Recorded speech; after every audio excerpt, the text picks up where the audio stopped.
ఓం శాంతి. ఈరోజు Murali date 18th November 2025. బాబా చెప్తున్నారు, మధురమైన పిల్లలు, మీరే సత్యమైన అలౌకిక ఇంద్రజాలికులు. మీరు మనుషులను దేవతలుగా చేసే ఇంద్రజాలాన్ని చూపించాలి. ప్రశ్న: మంచి పురుషార్థం చేసే విద్యార్థుల లక్షణాలు ఎలా ఉంటాయి? జవాబు: వారు గౌరవయుక్తంగా పాస్ అయ్యేందుకు అనగా విజయమాలలోకి రావాలనే లక్ష్యం ఉంచుకుంటారు. వారి బుద్ధిలో ఒక్క తండ్రి స్మృతి మాత్రమే ఉంటుంది. దేహ సహితంగా దేహ సర్వ సంబంధాల నుండి బుద్ధి యోగాన్ని తొలగించి ఒక్కరితోనే ప్రీతిని ఉంచుతారు. ఈ విధమైన పురుషార్థులే మాలలోని మనులుగా అవుతారు. ఓం శాంతి.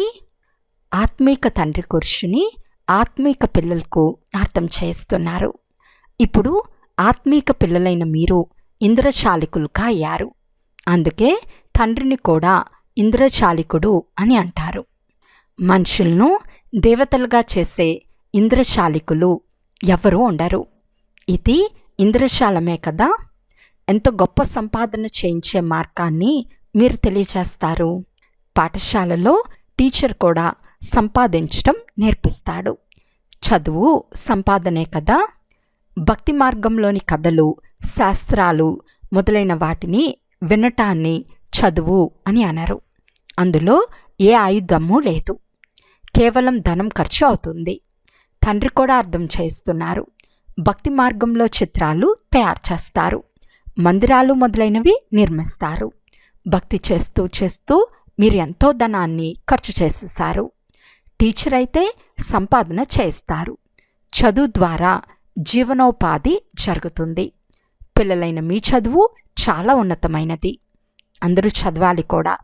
పిల్లలైన మీరు మనుషులను దేవతలుగా తయారు చేసేవారు. ఆ చదువు ద్వారా బ్యారిస్టర్ మొదలైన వారిగా అవుతారు. అది కూడా ఒక్క జన్మ కొరకు మాత్రమే. ఆ చదువుకు ఈ చదువుకు రాత్రికి పగలుకున్నంత తేడా ఉంది. అందువలన ఆత్మలైన మీకు శుద్ధమైన నశ ఉండాలి. ఇది గుప్తమైన నశ. బేహద్దు తండ్రిది అద్భుతమైన ఆత్మిక ఇంద్రజాలము. ఆత్మను స్మృతి చేస్తూ చేస్తూ సతోప్రధానంగా అవ్వాలి. సన్యాసులు ఒక ఉదాహరణ చెప్తారు. నేను బర్రెను అని అనుకోమని ఒక వ్యక్తికి చెప్తే అతను అలాగే భావిస్తూ ఒక గదిలో కూర్చుంటాడు. తర్వాత అతడి సంబంధికులు వచ్చి గది నుండి బయటకు రమ్మని పిలిస్తే, నేను బర్రెను, గది ద్వారం గుండా ఎలా రాగలను అని అన్నాడంట. అలా ఇప్పుడు తండ్రి చెప్తున్నారు, మీరు పవిత్ర ఆత్మలుగా ఉండేవారు, ఇప్పుడు అపవిత్రులుగా అయిపోయారు. మళ్ళీ మీరు తండ్రిని స్మృతి చేస్తూ చేస్తూ పవిత్రంగా అవుతారు. ఈ జ్ఞానాన్ని విని నరుని నుండి నారాయణునిగా లేక మనుషుల నుండి దేవతలుగా అవుతారు. దేవతల రాజ్యం కూడా ఉంటుంది కదా. పిల్లలైన మీరిప్పుడు శ్రీమతం ఆధారంగా భారతదేశంలో దైవీ స్వరాజ్య స్థాపన చేస్తున్నారు. తండ్రి చెప్తున్నారు, ఇప్పుడు నేను మీకిచ్చే శ్రీమతం సరైనదా లేక శాస్త్రాల్లోని శ్రీమతం సరైనదా అని నిర్ణయించుకోండి. సర్వశాస్త్ర శిరోమణి శ్రీమద్ భగవద్గీత అని విశేషంగా రాయబడింది. ఇప్పుడు భగవంతుడని ఎవరిని అనాలి? అందరూ నిరాకార శివుడు అని తప్పకుండా అంటారు. ఆత్మలైన మనం వారి పిల్లలము, పరస్పరం సోదరులము. వారొక్కరే తండ్రి. తండ్రి చెప్తున్నారు, మీరందరూ ప్రేయస్సులు. ప్రియుడైన నన్ను ఒక్కరినే స్మృతి చేస్తారు. ఎందుకంటే నేనే మీకు రాజయోగంను నేర్పించాను. దాని ద్వారా మీరు ప్రాక్టికల్గా నరుని నుండి నారాయణునిగా అవుతారు. వారేమో మేము సత్యనారాయణ కథను వింటామని అంటారు.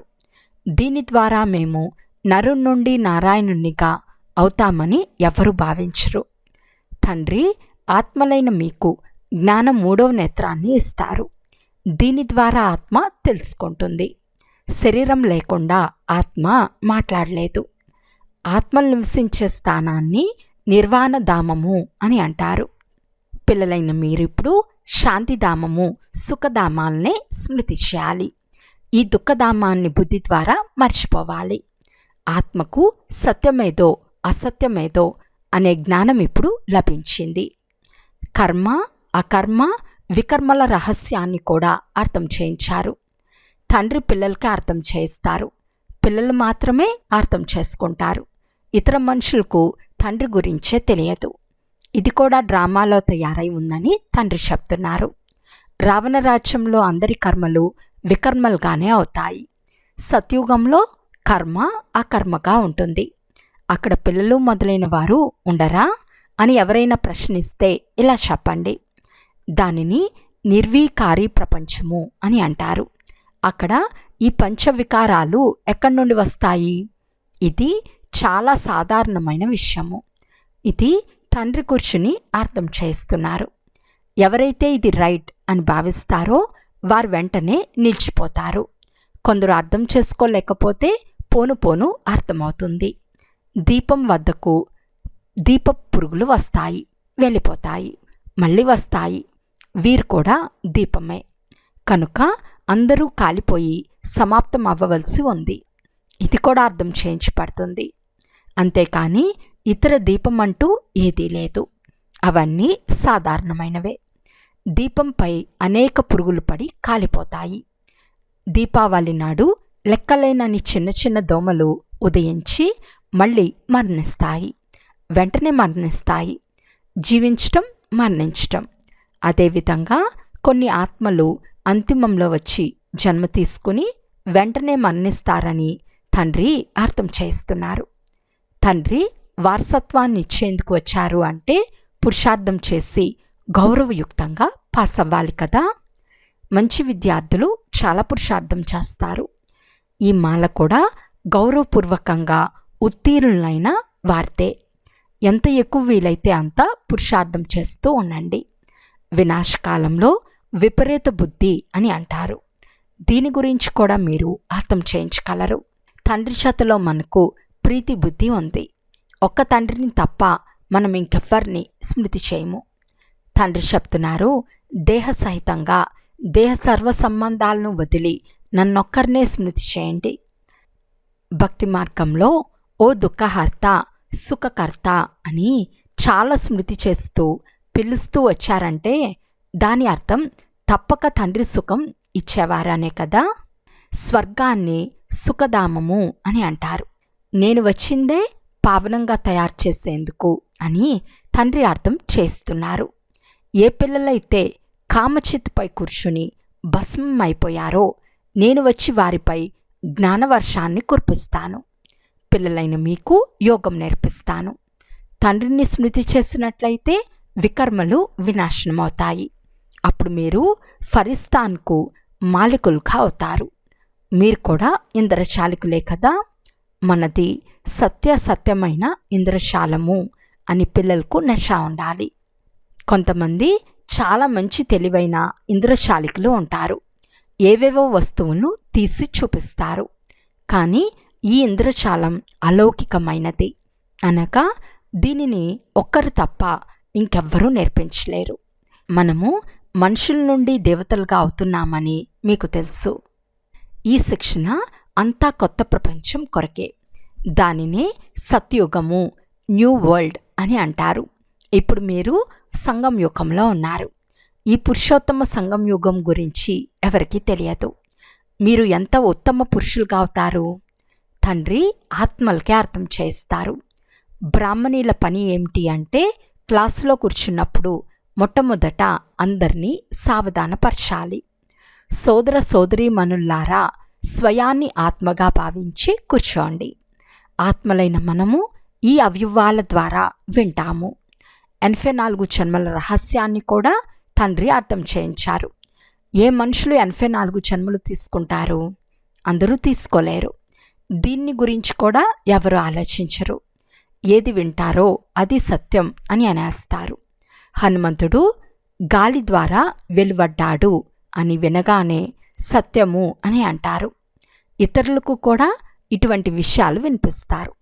వారి కూడా అవును సత్యము సత్యము అని అంటూ ఉంటారు.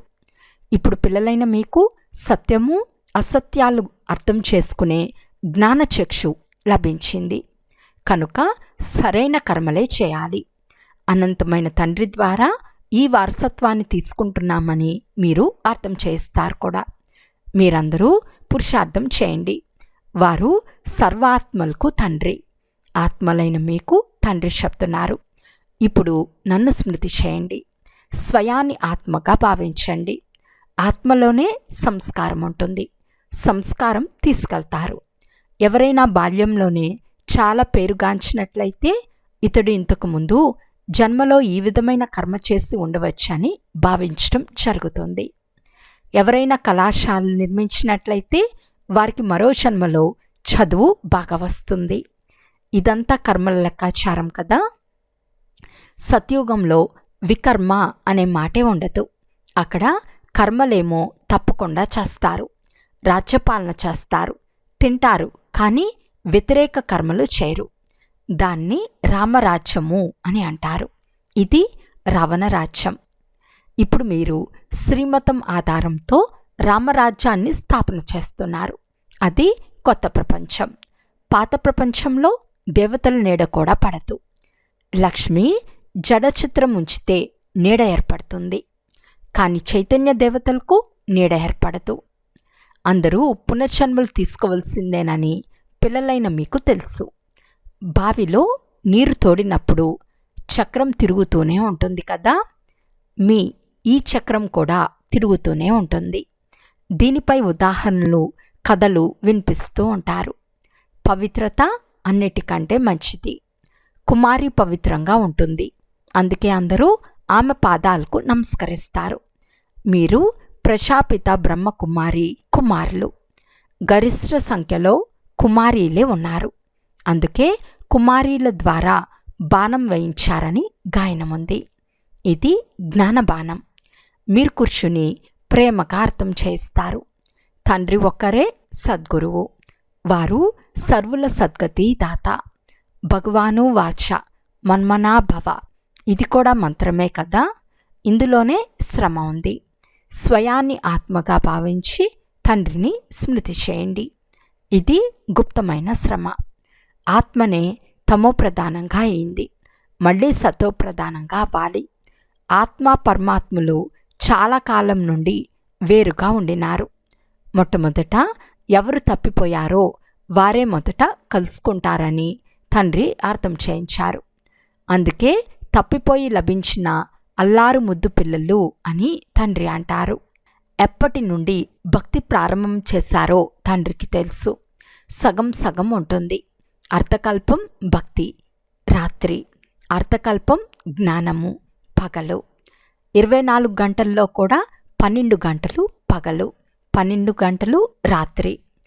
అర్ధకల్పం బ్రహ్మ పగలు, అర్ధకల్పం బ్రహ్మరాత్రి. మరి కలియుగ ఆయువును ఇంత ఎక్కువగా ఎందుకు చూపించారు? ఇప్పుడు సత్యం అసత్యముల గురించి అర్థం చేయించగలరు. శాస్త్రాలన్నీ భక్తి మార్గానికి చెందినవి. మళ్ళీ భగవంతుడు వచ్చి భక్తికి ఫలాన్ని ఇస్తారు. భక్తుల రక్షకుడు అని అంటారు కదా. పోను పోను మీరు కూర్చుని సన్యాసులు మొదలైన వారికి చాలా ప్రేమతో అర్థం చేయిస్తారు. వారు మీ ఫామ్ను నింపరు. తల్లిదండ్రుల పేరు రాయరు, కానీ ఏ కొందరో తెలియచేస్తారు. ఈ బాబా వెళ్ళి మీరు ఎందుకు సన్యసించారో కారణం తెలపండి అని అడిగేవాడు. వికారాలను సన్యసిస్తారు. దానితో ఇల్లు వ్యవహారాలను కూడా సన్యసిస్తారు. కానీ మీరిప్పుడు పూర్తి పురాతన ప్రపంచాన్ని సన్యసిస్తారు. మీరు కొత్త ప్రపంచాన్ని సాక్షాత్కారం చేయించారు. అది నిర్వికారి ప్రపంచం. హెవెన్లీ గాడ్ ఫాదర్ హెవెన్ను స్థాపన చేయవారు. పుష్పాల తోటను తయారు చేసేవారు. ముళ్ళను పుష్పాలుగా తయారు చేస్తారు. నెంబర్ 1 ముళ్ళు కామఖడ్గం. కామాన్ని గురించి చెప్పేటప్పుడు ఖడ్గము అనే పదాన్ని వాడతారు. క్రోధాన్ని గురించి వర్ణించినప్పుడు భూతమని అంటారు. దేవీ దేవతలు డబల్ అహింసకులుగా ఉండేవారు. నిర్వికారి దేవతల ముందుకు వెళ్ళి వికారి మనుషులంతా తలలు వంచుతారు. ఇప్పుడు పిల్లలైన మీకు మనం ఇక్కడకు చదువుకునేందుకు వచ్చామని తెలుసు. ఇక మిగిలిన సత్సంగాలు మొదలైన వాటిలోకి వెళ్ళటం చాలా సాధారణమైన విషయం. వారు ఈశ్వరుని సర్వవ్యాపి అని అంటారు. తండ్రి ఎప్పుడైనా సర్వవ్యాపిగా ఉంటాడా? తండ్రి నుండి పిల్లలైన మీకు వారసత్వం లభిస్తుంది. తండ్రి వచ్చి పాత ప్రపంచాన్ని కొత్త ప్రపంచంగా, స్వర్గంగా చేస్తారు. కొందరు నరకాన్ని నరకము అని కూడా అంగీకరించరు. షౌకార్ల స్వర్గంలో ఇంతకంటే ఏముంటాయి? మా వద్ద ధనము, మెహల్లు, విమానాలు మొదలైనవన్నీ ఉన్నాయి. మా కొరకు ఇదే స్వర్గమని అంటారు. ఎవరైతే మురికివాడల్లో జీవిస్తూ ఉంటారో వారికిది నరకము. అందుకే భారతదేశం ఎంత పేద దేశం, నిరుపేదగా ఉంది. మళ్ళీ చరిత్ర పునరావృతం అవుతుంది. తండ్రి మనల్ని మళ్ళీ డబల్ కిరీటదారులుగా చేస్తారని మీకు నష ఉండాలి. భూత భవిష్యత్ వర్తమానాల గురించి తెలుసుకున్నారు. సత్య త్రేతాయుగాల కథను బాబా తెలియచేశారు. తర్వాత మధ్యలో మనం దిగజారుతాము. వామ మార్గం అనగా వికారి మార్గం. ఇప్పుడు మళ్ళీ తండ్రి వచ్చారు. ఇప్పుడు మీరు స్వయాన్ని స్వదర్శన చక్రధారులుగా భావిస్తారు. దీని అర్థం చక్రాన్ని తిప్పుతారని, దానితో కంఠాన్ని తెగనరుకుతారని కాదు. రాక్షసులను సంహరించేందుకు కృష్ణుడు చక్రాన్ని తిప్పుతాడని చూపిస్తారు. అటువంటి విషయమేదీ లేదు. బ్రాహ్మణులైన మనం స్వదర్శన చక్రధారులము అని మీరు భావిస్తారు. మనకు సృష్టి ఆది మధ్యాంతాల జ్ఞానం ఉంది. అక్కడ దేవతలకు ఈ జ్ఞానం ఉండదు. అక్కడ సద్గతే ఉంటుంది. అందుకే దాన్ని పగలు అని అంటారు. రాత్రిలోనే కష్టం కలుగుతుంది. భక్తిలో దర్శనం కొరకు ఎన్నో హఠయోగాలు మొదలైనవి చేస్తారు. నవవిధాల భక్తిని చేసేవారు ప్రాణాలను అర్పించేందుకు కూడా సిద్ధపడతారు. అలాంటప్పుడే వారికి సాక్షాత్కారం కలుగుతుంది. డ్రామానుసారం అల్పకాలిక కోరిక పూర్తి అవుతుంది. పోతే ఈశ్వరుడేమీ చేయరు. అర్ధకల్పం భక్తి పాత్ర నడుస్తుంది.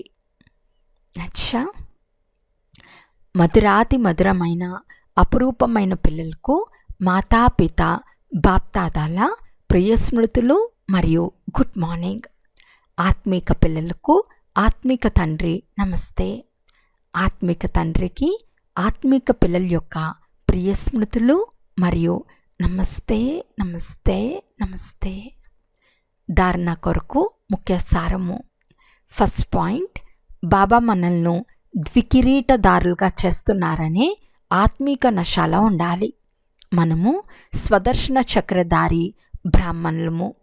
భూత భవిష్య వర్తమాన కాలాల జ్ఞానాన్ని బుద్ధిలో ఉంచుకుని నడుచుకోవాలి. సెకండ్ పాయింట్, గౌరవయుక్తంగా పాస్ అయ్యేందుకు తండ్రిపై సత్యమైన ప్రీతిని ఉంచాలి. తండ్రిని స్మృతి చేసే గుప్త శ్రమను చేయాలి.